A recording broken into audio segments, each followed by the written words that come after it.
Hello and welcome to Who's On Next, the podcast that needs to be preheated at 400 degrees. Today we have a returning person. This is now the third time he's been on this show, technically. He's Ed in Ed, Ed, and Eddy. He was one of the main characters in Gundam. He was Soarin on My Little Pony, Friendship is Magic, and many, many other roles. It is Matt Hill. Hello there, my friend. Good to see you again. I was just commenting too that your emoji is awesome. It looks way better than mine. I mean that's just that's awesome. Yeah, for the viewers that don't, I use art that a friend drew of me Yeah, for it's my, very cool. yeah. It's very cool. It's very cool. So I guess to get this started is what is it that got you into acting? Oh man, way back when I was a young lad, like 13 to be exact. For some reason, I had decided that my life was half over and that I had wanted to be an actor my whole life. And so I literally, it lit that proverbial, fire under my butt to go, okay, well, if I'm going to do this acting thing, I better make it happen. And thank God I aligned with my dream, with the destiny, with my first agent that's for real. She's like, either I'm crazy or delusional, or I've got a feeling about you, kid. Because I have a feeling, even though you have no experience, you have like basically nothing to offer me as an agent except for like incredible enthusiasm. And so in her eyes, that was all she needed to hear and see. And then she took me on and made me promise that I would take a 13-week learn to act program because thank God. So she said, so you don't let me down while I was taking a chance on you, right? So Dorothy Boyce, God love you, because I've been with the same agency my whole career. So Wow. yeah, I mean, they've changed names a couple times, but essentially the same stream of people, that I get to work with and stuff. So very, very grateful, and that for whatever it was that she saw in me, because honestly, the first couple of roles that I got, I sucked so bad. I was horrible, but the same thing. I had enthusiasm off the charts. So, hopefully that rang as authenticity, right? Even though is it okay to swear every once in a while? Oh, I don't care. Yeah. Okay. So like, for real, I shit the bed a few times while I would leap for, say an audition, or if I was on set doing something, I'd be like, well, why don't I try it this way? And then the director's like, how about you just pull it back and do it this way, and then, sometimes they'd be like, yeah, I like what you did better. So, I sort of found my way by, like lots of face plants, lots of getting up, dusting myself off, and continuing to always say, hey man, you chose this life. So, find a way to make something else happen or find a way to, get to the next one. And, it seems to have aligned with me for, I guess, 40 plus years now. So, well, I just turned 56. So 13, what's that? That's like 40. Is that like 43 years? Oh, at 13 minus 56? Yeah. Yeah, 43. Okay, so 40. I am in my 43rd year of this acting career of mine. And obviously getting to play a guy like Ed, greatest gift ever. Because that's the gift that continues to also be able to, share and make people laugh, and have fans truly go, wow, this show helped me get through a tough childhood, or helped me, get through high school, and made me feel like I belong to a posse. And actually a lot of the roles that I've got have been the blessing of that. Like Ninja Turtles was the same thing, being able to play Raphael, right? And it's like the code of the turtles. I took on as my own thing, that I'm so glad that it resonated with people as well. That they said, yeah, man, I loved what they represent. And same thing, like if they were going through a tough childhood, or if they lived on say a real tough neighborhood, people just would believe in the code of the turtles. And and then Ed and Care Bears, and Care Bears taught people to be nicer, kinder to people. Because I just go, come on, everybody, let's just get along, let's just hug. So, but it's wild, Michael, because I feel like sometimes when as actors we can get very insular sometimes, because it's like, okay, because you're always thinking like, okay, how can I make this role that I've been blessed to get? How can I do an even better job every day, right? Or if you then go through a period where, you don't get a few roles, which, 43 years, I've had a few dry spells, and it's those moments where you got to go back to yourself and go, okay, well, what do you do now? How do you reinvent yourself, or how do you relight what might not be shining in this moment? Sometimes you just got to take a bona fide little break and, go do something else for a while, and I mean, I've been very blessed to be a runner my whole life. And so that's also helped me always sort of stay on my path, if you know what I mean, Yeah. and, if I was having a tough day or a tough week, or, because there'd be often like where, get stuff, you might, I don't know, read for five things and you get like four of them, or you might read for 15 things and not get one of them. Yeah, I know Right. that. I Yeah. get Right. that a lot. There you go. Right. So you have to find your way to go, oh, that, oh, Oh, so because it hurts, right? I A little bit. remember, like the first time I started this podcast, I spoke to Jim Meskimen, who's a wonderful impressionist and voice actor. Oh, And I yeah. remember talking to him about like those dry spells are so irritating because after a while, you almost wonder like, am I doing something wrong? Yeah. Is it the recording software doing something that I don't know Yeah. it's not Yeah. doing? Oh, yeah. Like, Oh, yeah.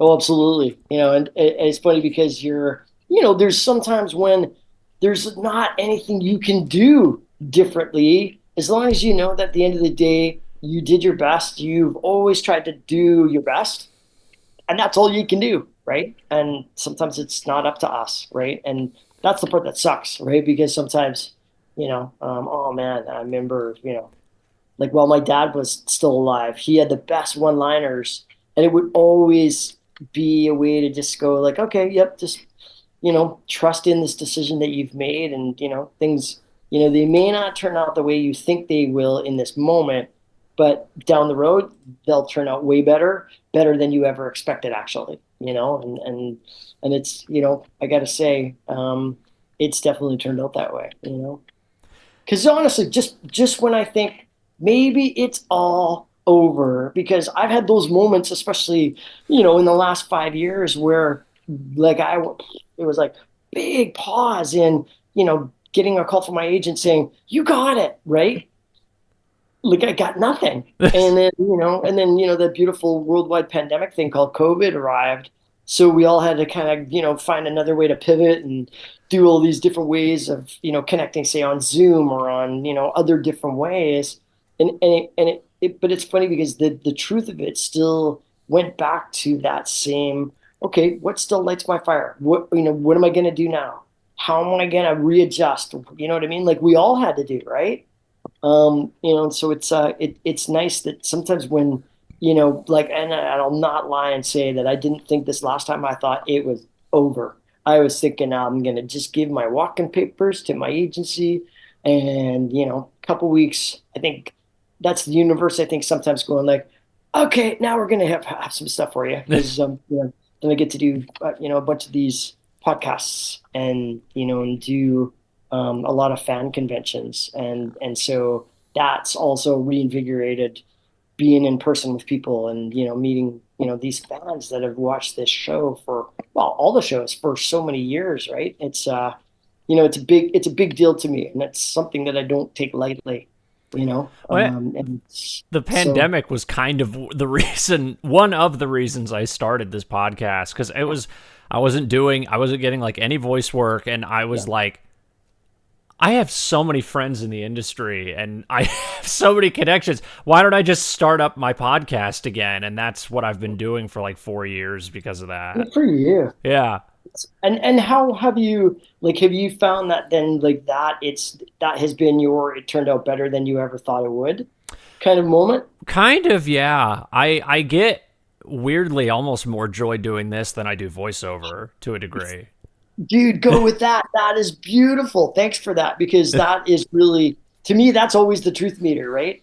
If you're really not kind of enjoying it, it's like, why do it? Especially after a certain point, right? It's you're you can light up the world in different ways, absolutely.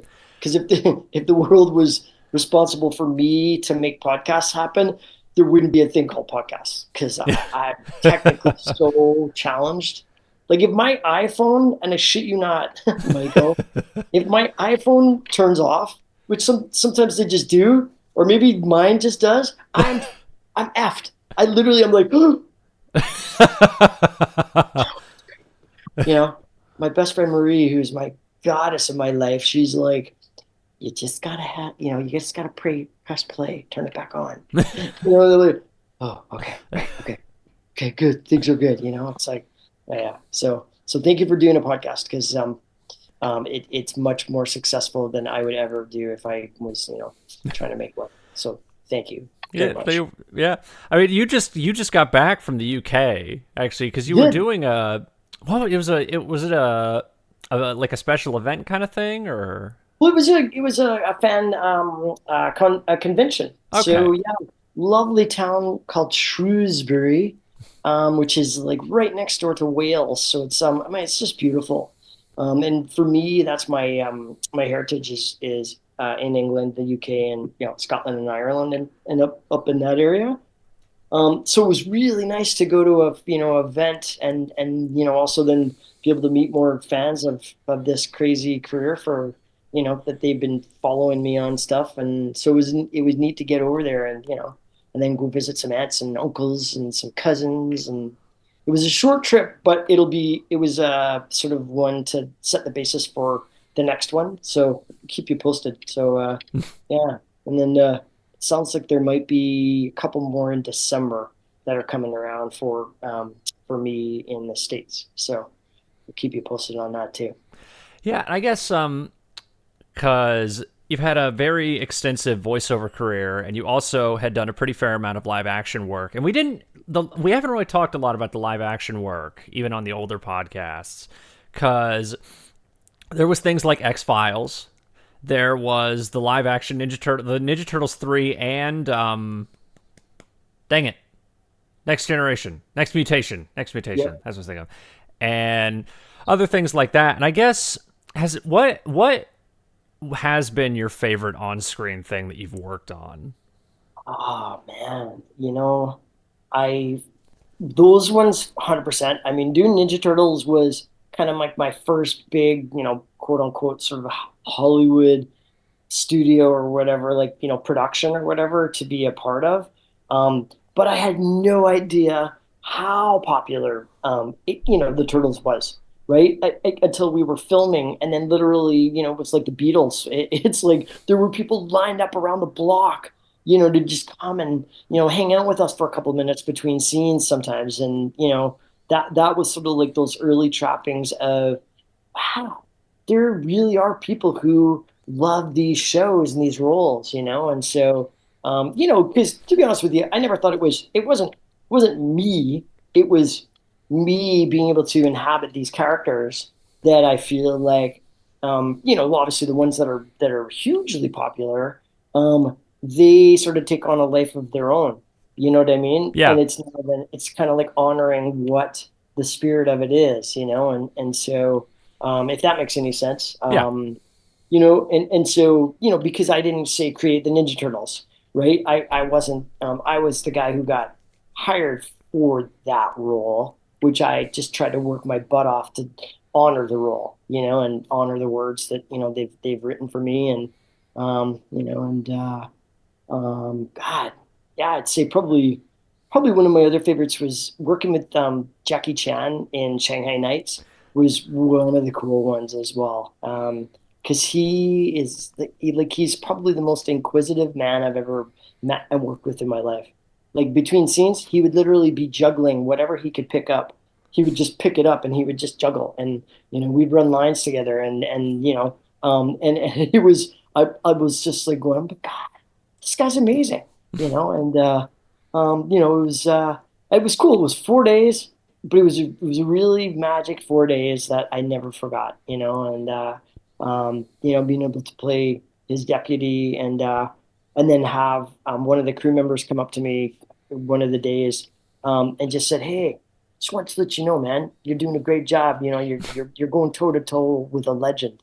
And I thought that was a really nice thing to say, that, crew people, they've seen it all, so they don't need to say anything, right? And so I thought that was really nice of him to, to say that I was doing a great job, So I'm like, so thank you to that wonderful crew member on our set in Calgary. It was beautiful. Now, were you only? I haven't seen Shanghai Nights in a long time. I know it's like the opening scene, isn't it? It's like one of the first parts. I know. God, that's a good question. Well, it's a sequel, right, to Yeah, Shanghai Noon. But yeah, I don't know where it is in the movie, to be honest with you. because I remember this. I remember the scene. Okay. It's like Oh, you. okay. It's like you sitting at a table talking about a book that you Yeah, just read. yeah. Roy O'Bannon's, and how great he is, and this and that. He's like a, big cowboy star, and Jackie gets sort of like second billing in the writing. He's like, "What the Shanghai Kid?" But yeah, no, it was just cool, you know. And then God, what else? What else you want to know, Mike? Well, I mean, there was another movie I was kind of curious about. I haven't seen it all the way, so I actually don't know what your role is in it. But I did see Tales from the Crypt: Bordello of Blood Oh was one of the wow. movies listed, and I was very curious to know the process for a film like that. There was lots of kissing.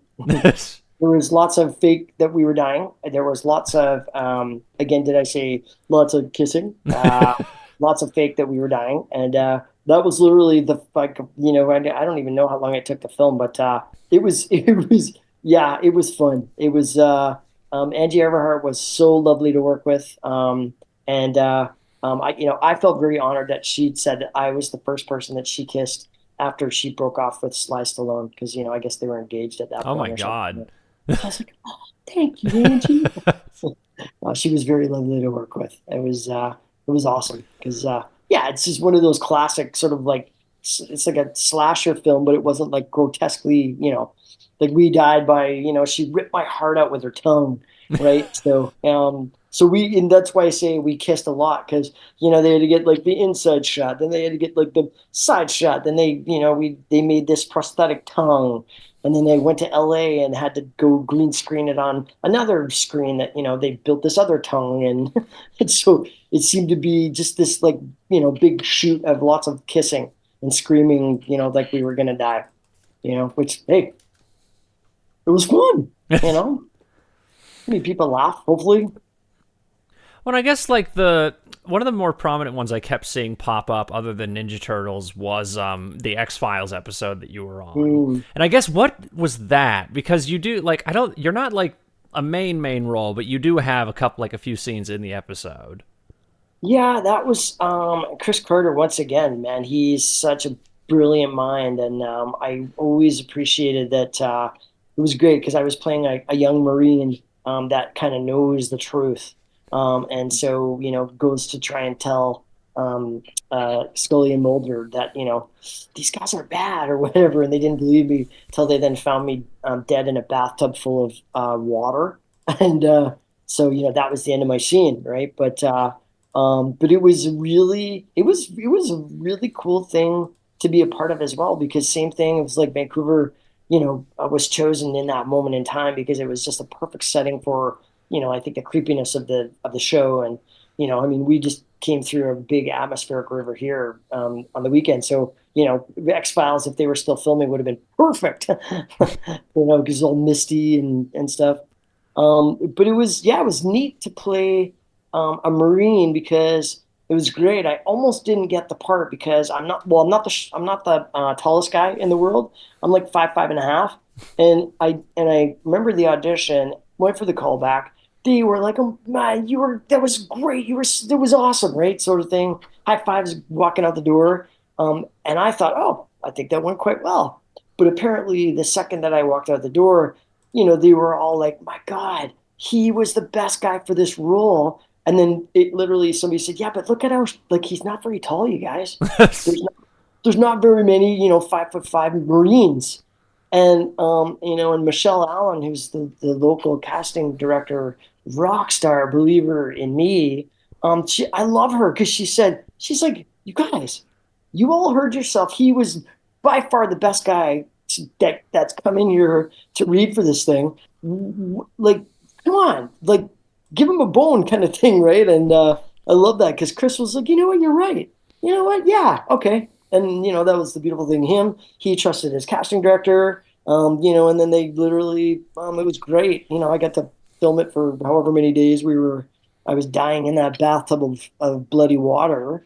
But it was awesome because I guess maybe about a year later, I was at the Vancouver airport saying goodbye to some of my relatives, and I get this tap on my shoulder, and it was Chris, and he's like, "Hey, you played our guy, Private Dunham. Um, well done, man. You just lit it up, and we were really happy that we chose you, And so it was like the gift that came around the second time. You know what I mean? To get that confirmation that I honored the role and I did what I lit it up the way they wanted it to be, So, um, I'm very grateful for that. But how with the bathtub shot, because you're under the water Oh when they show yeah. you in the shot, because I've like if you look at the picture, like you are under the water in Right. that scene. And how like with the bubble thing, literally I almost died because they literally couldn't start shooting till I was completely like 100% out of air. And they only knew I was 100% out of air when little bubbles wouldn't come out of my nose. Literally. And I remember the guy who was the director of the episode, he's like, okay, we know this is gonna be tight, but we just have to ask you. You gotta go as far as you can, and as soon as you're completely 100% out of breath, that's when we're only going to be able to get the take. So can you just give us even like 10% more or whatever he said? I was like, oh yeah, no problem. I'll do that. And then I'm under the water and then literally, and he said, when you're fully out of air and you're going to obviously die or whatever, tap on the thing and we'll bring you back up. And so he did. And, it was just, I'd be like, out of here. My lungs are going, you're gonna die. You were gonna, it's like, it's all over before you've even done the first shot. And, I got through that one. And, same thing, bash on the side of the bathtub. And, they're like, okay, I'm alive. Okay. That was pretty good. Was that like a one take or was that multi take? Oh God, no. I don't even remember how many takes we did, but Oh it was God. definitely, I don't know, five or six maybe. It was because the thing was because they needed whatever amount of space between the bubbles, right? Because even there was this one damn bubble I remember when I was totally out of air, and I'm thinking it must be okay. And then that's what it was, because then they would give me this little tap on the top, then they would know that it was okay for me to come up. But until I heard, kind of like the, if I could, was supposed to stay under the water because that stupid frickin' bubble still wouldn't clear my nostril. So they didn't get the shot yet, right? So that's what it was. That's why we did it a bunch of times because it was that there was bubbles that were still hanging around even though I was out of air. So. Yeah. I guess where did the transition to voiceover come in terms of your acting career? Oh boy, 1990 was, I believe, my first, or 89 was my first bona fide. Like that was when I got Captain N, the Game Master, for NBC Saturday morning cartoons. Yeah. And so that was the first, like playing Kevin was probably my first, sort of bona fide Saturday morning cartoons. I mean before that I might have done. I can't remember. I know I did a radio play, which was a live one. Yeah, it was kind of in that era, but within probably a couple months of each other. But my first foray into sort of a big American cartoons was Captain Nintendo, the Game Master, which was it was so much fun.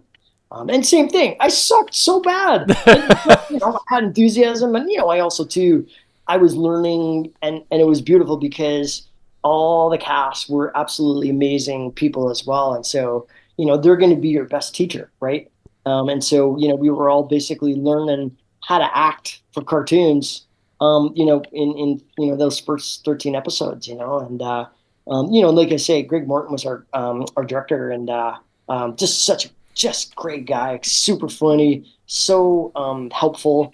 Because obviously they want us to succeed, and so sometimes it's really daunting when you know you're shitting the bed continually and you're kind of not giving them what they want. It's sometimes really unnerving, and so it's really nice to hear. No, no, no, no, don't worry, you're gonna get it. Don't worry, we got this. You know what I mean?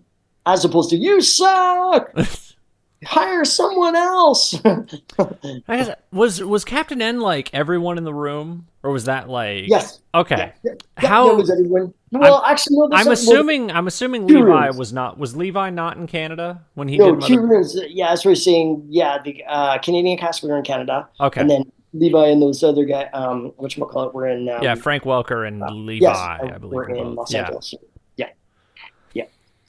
Okay, so they would like so you guys would not We would like be just to, okay. they would patch in, or they would do it at the time that worked for them. Okay. Yeah, because I was always very weirded out by Frank being in that show because he didn't do a lot of Canadian projects. Not very many. So I was always wondering how he got involved in that. Same with Well, Lee. it was an American project, right? Okay. So, oh yeah, yeah, yeah. No, it was fully it was NBC, right? So, Oh, yeah, it's got like three they voice directors. I just looked it up. Had yeah, like, and so we just like they just recorded it in Vancouver because honestly, it was way cheaper, because the Canuck buck was way less than the American one at that point too, right? And so that was a big catalyst for America coming and calling and saying, "Hey, let's record here." Plus, we don't have a residual system, and there's just a bunch of stuff, right? That it was more lucrative for them to say, "Hey, let's," like they sort of had those top three U.S. folks, and then the rest of the cast us. right. Yeah. And then there was like that like 10-year period where it was a bunch of anime work like Ranma and it was everything. There's so much stuff. There's Street Sharks, which was an anime, and then there was Next Mutation, and then Ed, Ed and Eddy happened at the very, very end of the '90s. And I'll always remember this. Please tell the story of how you got that role, because that's still like one of my favorite like character stories I've ever heard Oh, about somebody getting a role. oh, the mistake.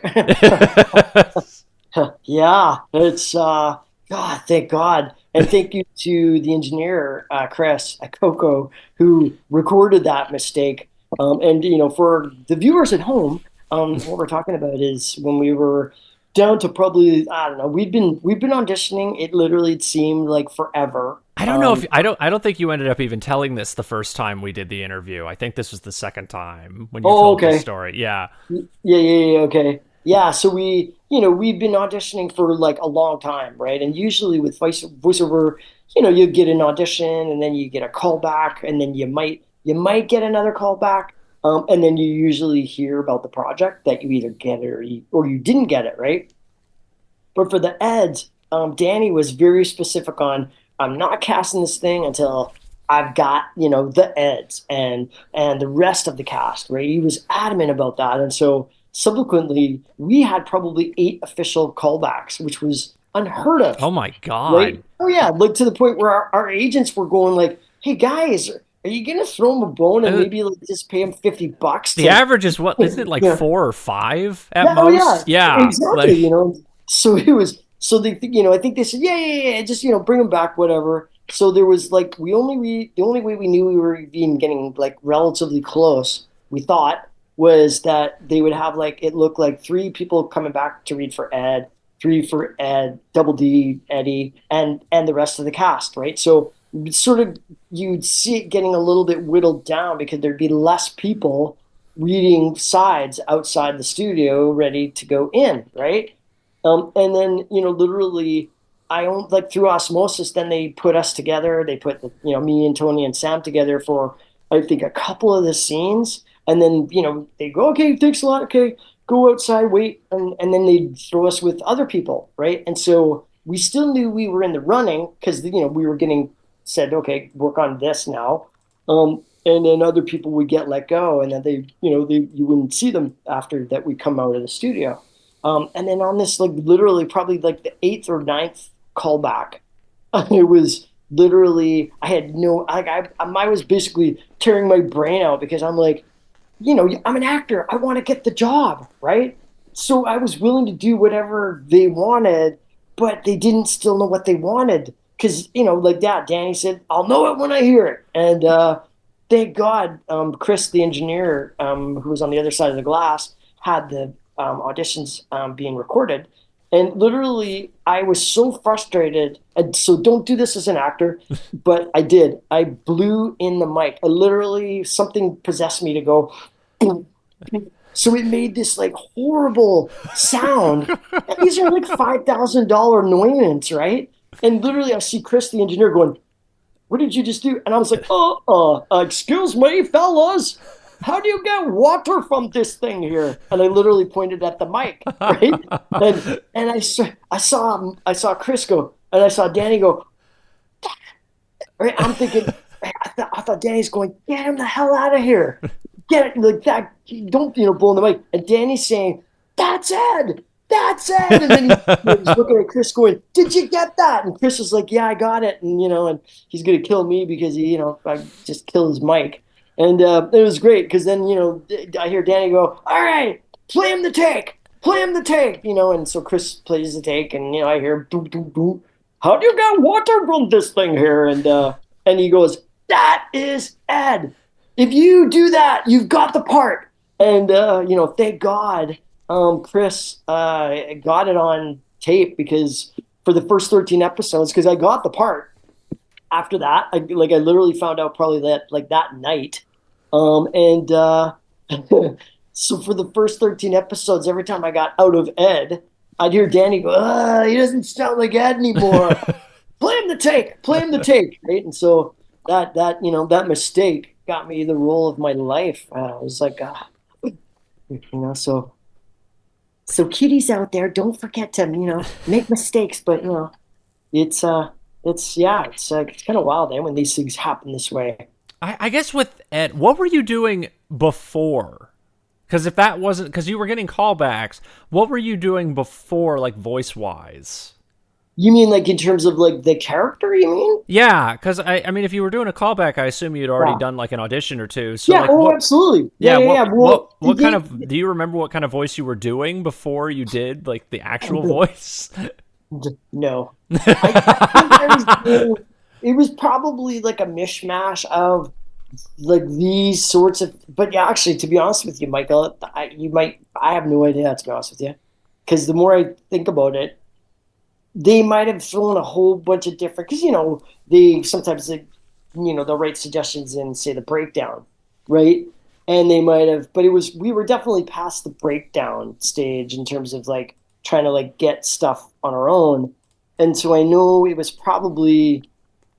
also Terry, who was the voice director as well, Terry Clausen.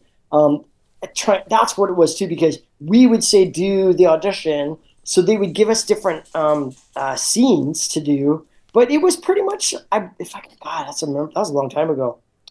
Was it? I can't remember. Did they give us different scenes to read every single time? That I don't know. Well, because I didn't even mention this to Sam. I guess I was wondering, like, did you all get cast at the same time, or was like Sam or like Tony, were you all cast at different times? Yeah, I believe the three Eds. I think we were sort of all in that sort of lump of the. He was like, "Yeah, here's our Eds," because like I said, it had been a long process, and so the other rest of the cast. So yeah, I mean, the three of us probably got cast within that sort of few final weeks, because like, not forget, they were also on a timeline because they'd already been greenlit to start this show, so we had to start recording, right? And so that's also added pressure and stuff. So and so for the three Eds, I know because we definitely we got cast sort of around that same time frame, because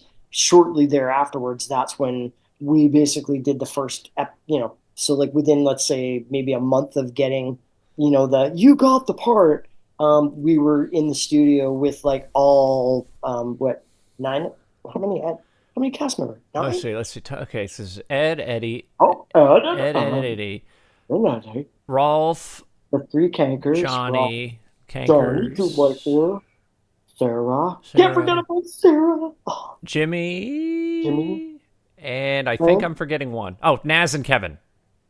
No, right. Naz and Kevin. So Shit. that's like How, 13. how It's many like fingers is that? That's that's more than what I have. it's So like 13? 13, 14, So something yeah. like that. So we had, so that's like a daunting cast to cast. Especially because Danny had, that's what made him so freaking brilliant because he had all those everybody, it was in his brain. I mean, yeah, they had storyboards and all that, but his overall, it was like this big amoeba of Ed and Eddy, and storylines and characters and so God bless him because he truly, I think, yeah, I'm just so proud of the work, because everybody saw what was being put in to make that thing, what it was, and it's still the only show that I've ever worked on that we didn't have tons of redos to fix dialogue or to fix, because like in lots of shows they'll be like, well, we ran a bit long, so we just added some, or like so Ed and Nettie, I think we had maybe excuse me. We had a few times when we had to go back and fix stuff, but that was just because they had a technical glitch or whatever, right? But like the actual episodes, we didn't get released until Danny had what he needed in the can and stuff. So for that, we definitely worked our asses off for the show. We bled. I sometimes left there. When Ed would just like, get into these screaming matches, or like all the oh no, how did yeah, I'd feel blood every once in a while. So we definitely, we worked hard. But it was also too, I don't know, we were committed, or maybe we're just stupid. No, just kidding. What? So grateful for that show. Well, and at the time, it was the longest running Cartoon Network series at that Mhm. period, which was even more I insane think because it I think it still ran is. 10 years. Yeah, yeah, yeah. I think what is it? I think you're right. I think it was like 8 official seasons and then It was like, or there was three like two or three movies. specials, then there was the movie, and then there was a Yeah, that's right. So game maybe you're right. and a video game. Oh yeah, so it's yeah, it's wild because like I said, we were just on the cusp of social media too. And so and I didn't read the industry papers or whatever, right? It's like I had no idea how popular this show was, until I went out on my Run for One Planet run around North America, and literally the kids, it was like, oh my God, I get it. Holy crap.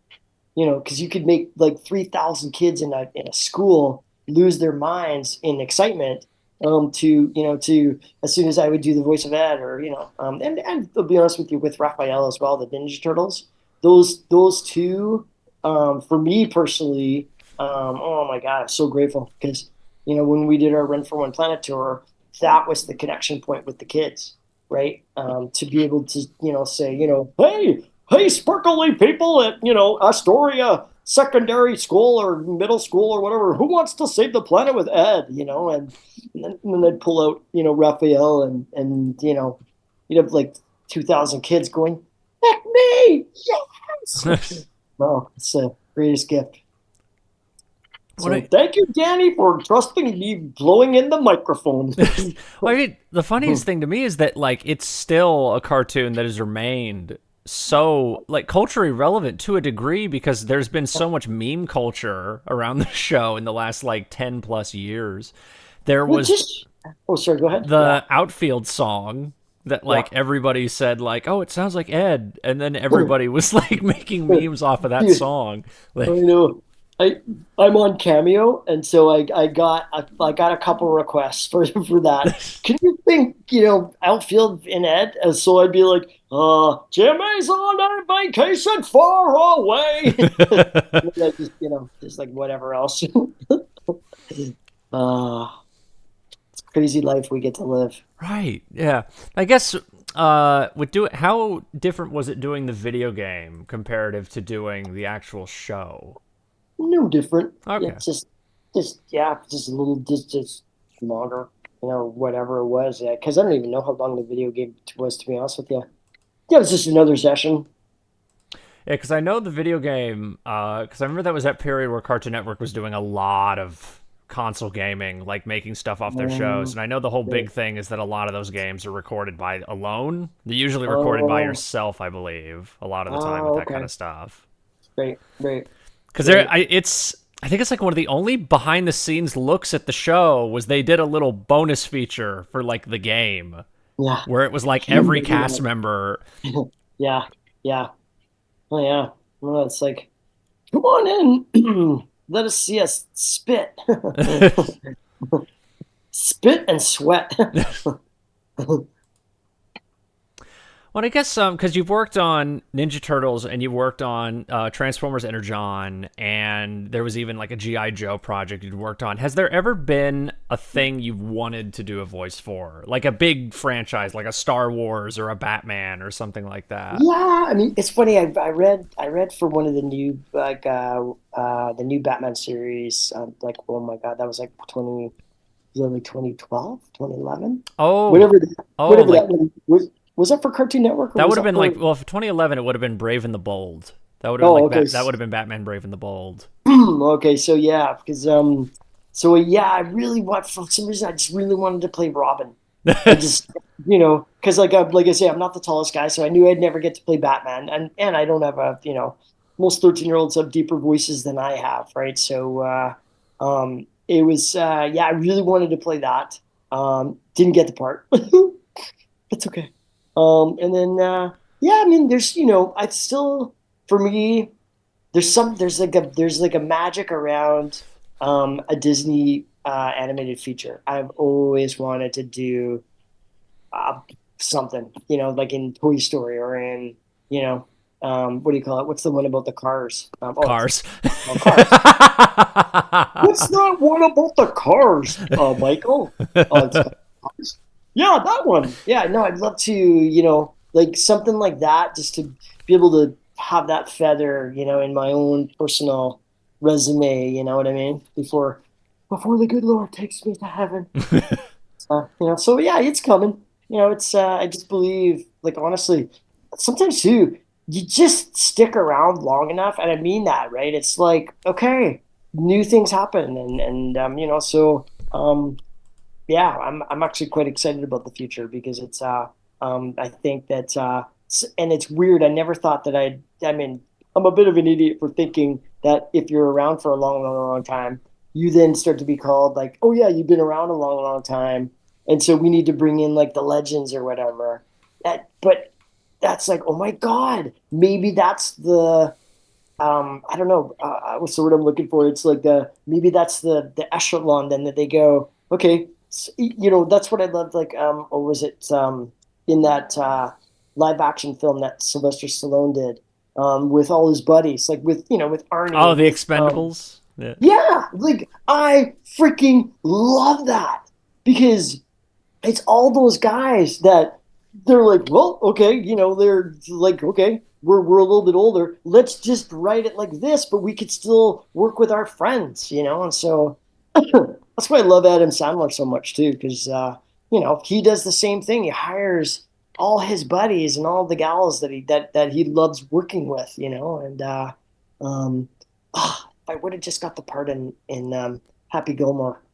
I was up for his caddy for that. Remember the Really? blonde kid? Yeah, yeah, yeah, Oh, like yeah, like the Adams, like the original Happy yeah, Gilmore. Oh my yeah, yeah, God! yeah, yeah, Really? yeah, yeah, yeah. And I was a huge fan of Adam, and obviously whatchamacallit, from Rocky.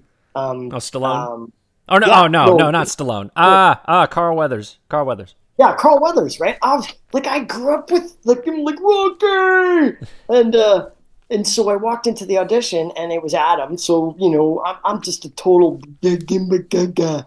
I do my line now, okay? And they're like, "Are you okay?" I was like, "Uh-huh." And because Carl Weathers was there too, because he often sat in it, I guess, because I guess maybe he was like the wise uncle or something that say, "Yeah, yeah, Adam, we gotta have this guy." And I mean, I have no idea, but my audition was yeah, North Shore Studios in North Vancouver, and I was like, oh my God, I'm I'm auditioning for this part of this kind of quirky, cool character for like a legend, that I grew up watching on, Rocky and stuff, and then and Adam Sandler, right? And he was so freaking cool. And you know what? I probably sucked so bad because I don't think I was that funny, but I know he was super kind, and he was just like, ah, yeah, hey, that was pretty funny. That was pretty good, and all this. And so I thought, if I'll get the part, I didn't. That's, you know, I but remember it's that was during that period where I think like they were doing like tons of comedies in Vancouver. I think Tommy Boy was yeah. shot in Oh, Vancouver. I oh, think was it? I think Tommy Boy was shot in Vancouver. That's a good question. I have to You know, look it up now. I don't think it was. But you could be right, because I'm an idiot. Probably shouldn't even. I should go. Yeah, of course, the Tommy Boy was filmed in. Yeah, I don't. It was Ontario. Oh, okay. Okay. So Canada, Canada. Yep, Okay. yep. Ontario and Toronto. It was filmed in Oh, yeah. okay. That's so interesting because there's not one scene in that movie that I it didn't feel like. I thought they were recording. I thought they were filming that in L.A. That's so funny. Yeah, Is cuz that Tommy it's like Boy? that period. I just love Oh, when they film oh, movies that are like supposed to take place in like New York or things like that. And they ended up filming in Vancouver. I think like one of my favorites is oh yeah. was it Jason Takes Manhattan, like the Friday Oh the yeah. 13th, where they filmed in New York for one day, and then the Oh rest yeah. of it was Vancouver. Yep, exactly. Oh yeah, yeah. Oh yeah. Well, because being from Vancouver, we're like, that's actually just up the road, and it's not New York. It's not Baltimore. It's the Fraser River. You know, it's yeah. No, we're very blessed indeed. I was gonna say because this is actually something we never talked about was your running career. It's Ooh. very extensive. It's all over your website. The running that you've been doing for years. It was the only other thing that I knew how to do because it's yeah, no, me and running, I tell you, it's I come by it quite honestly. It's my mom said if she was still alive, she'd say, yeah, that kid. I was a month and a half early coming out of the womb, and she said the second that I sort of saw the freedom of the back, or sorry, the front gate was open one day, when I was about two. I went from crawling to sprinting, and I was out the door, and I kind of just ran everywhere I could go. It's like at school, I would run down the hall and I'd get in trouble. In the restaurants, I would run down the hall and unfortunately wipe out the waiters a lot of the time, crossing over on, with all the big trays of food and stuff. And, my poor parents, because I made them so rich, they said I gave them a very rich life, but I made them very poor from having to, pay for all my mishaps and, wiped out eggs and cheese and platters of eggs and stuff of all the restaurants that I wiped out waiters in. But it's yeah, no, running's been it's been my best friend, and those early runs around my hometown, which is in Tawasin, which is literally right next door to the United States of America. A little like on Google Maps, if you go to Tawasin, there's a little spit of land called Point Roberts. And so it was beautiful because this was before 9/11 too. So literally in this little small town, you could pretty much crawl under the fence and run right into America. So as my runs got, larger and larger and larger, I needed to expand my territory. And so literally I would like cross the fence, and, I instead of just running around Tawasin, which was about 10K around, I would run around Point Roberts as well, which would kind of make almost like the marathon distance by the time I would sort of, come back. But it's wild because that truly helped me find my legs, helped me to believe in myself, to, thankfully, my dad was quite a track legend in the British Army. Um, so I took a lot of advice from him because, he just had those great one-liners to be able to just be like, just get up that hill or whatever, or, just keep doing your best and stuff. And so I'm so grateful that they chose to live in this little town called Tawasin because, like I say, it not only sparked my dreams for running, but it literally helped me build that stamina in myself Because then even the school that I went, like the elementary school I went to, was 10K away from our town. And so it was a neat, it was weird at the time, right? You just think like, oh, okay, I'll just run there, and however long it took me to get there, that's how long it takes me, right? But then when we were doing putting our Run for One planet together, it's the wildest thing. It helped me compartmentalize what it would be to run 11,000 miles, right? Because when you sort of just do the math, you go, "Holy shit, that's a long way." Right? It's like I'd never run that far before, especially, and honestly, the only way that I was able to break it down was to literally go, "Hey, Matt, you've run 10Ks your whole life." Like literally. And so all I needed to do was bring my fitness up enough, and then also, I dragged my former partner Stephanie along with me as well. Thank you, Stephanie.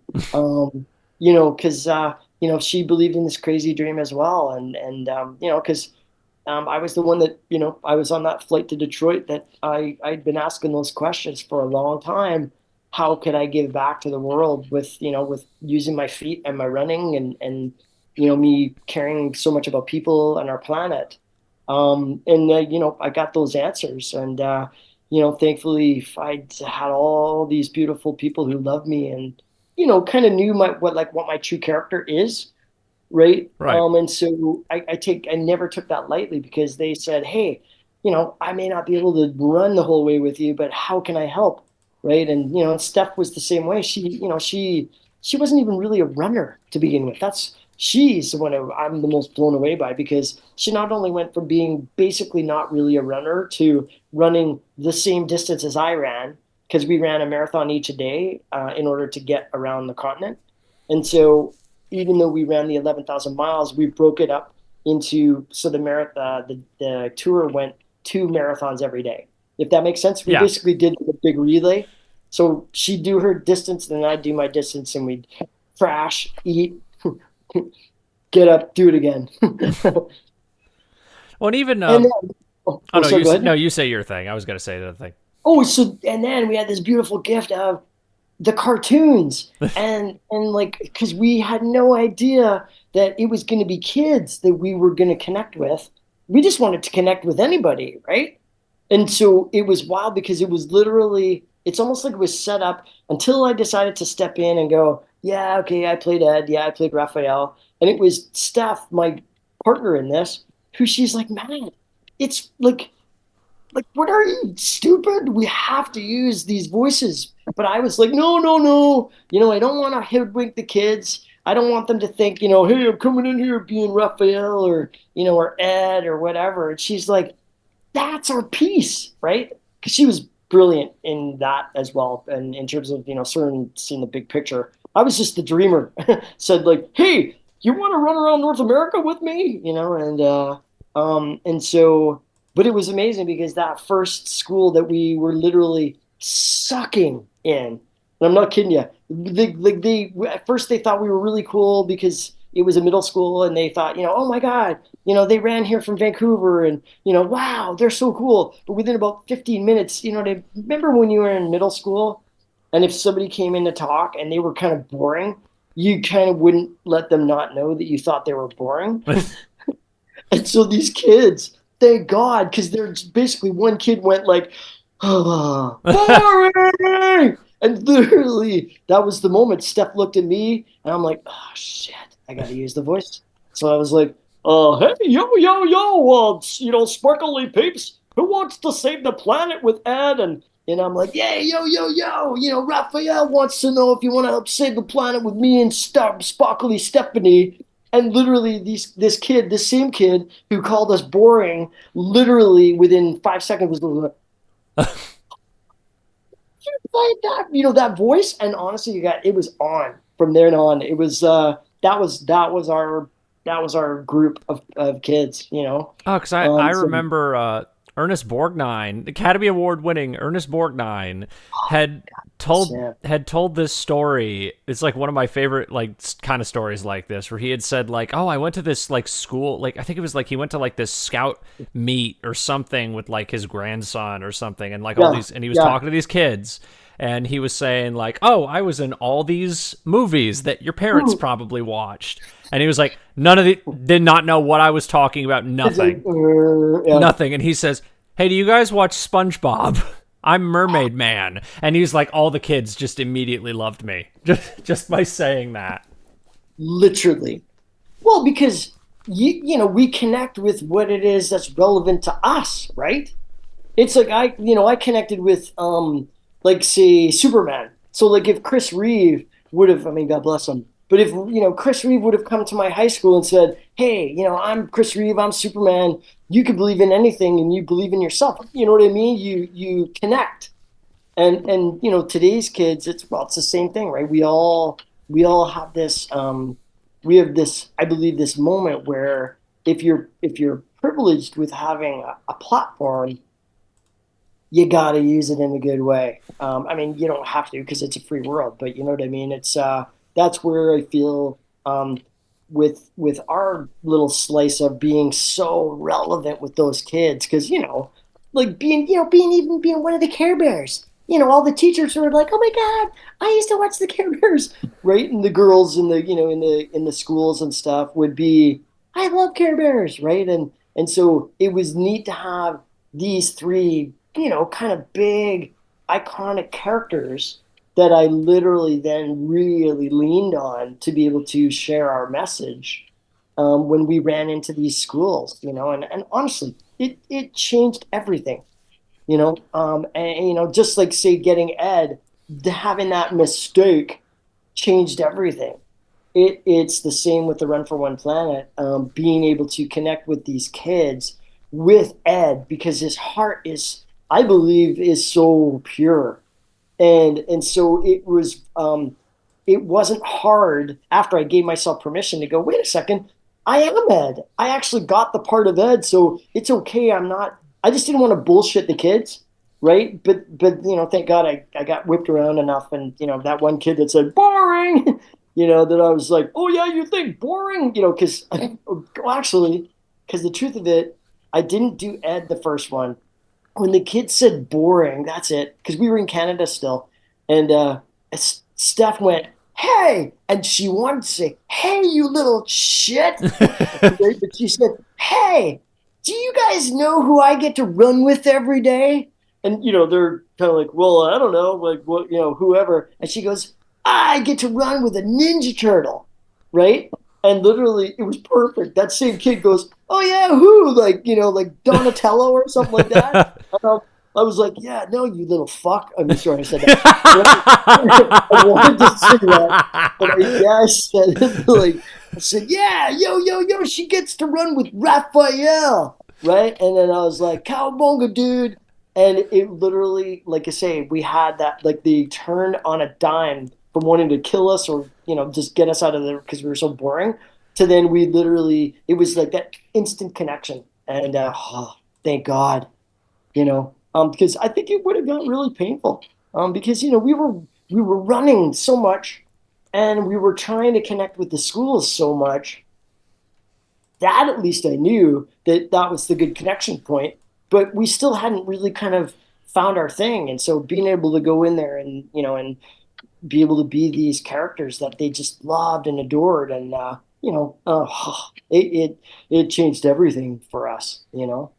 And especially as the economy kind of took the tanker there in 2008 and 9. It really was the difference to being able to a lot of schools otherwise would have said, no, we're not having any sort of extracurricular stuff at all.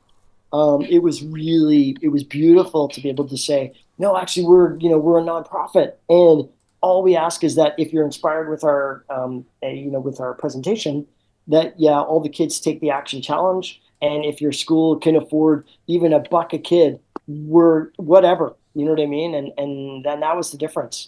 So yeah, timing is amazing, eh? Right. Yeah.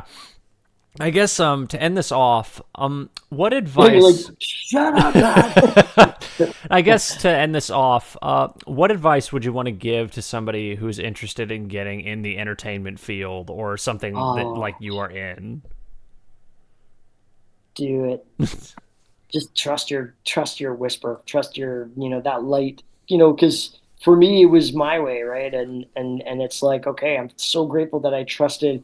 I still don't understand why I thought my life was half over at 13, but I feel like because there was something in me that knew time can go by really quickly. And, maybe other things would have gotten in the way. I mean, I don't think so personally for me, but maybe that's what happens maybe for other people when like that when, they go, you ask someone who's way in their later stages of life, what was your dream? And maybe they would say something completely opposite because maybe like that, it's like maybe there was, an actor or an actress in them that always wanted to do something. So yeah, I say go for it. There's everything is going to be there to support you. Even if right now you don't know what it looks like right now, just get educated, like keep your enthusiasm high because that will take you everywhere. And because when you don't have any experience, you don't have any experience. So they can't fault you for that, right?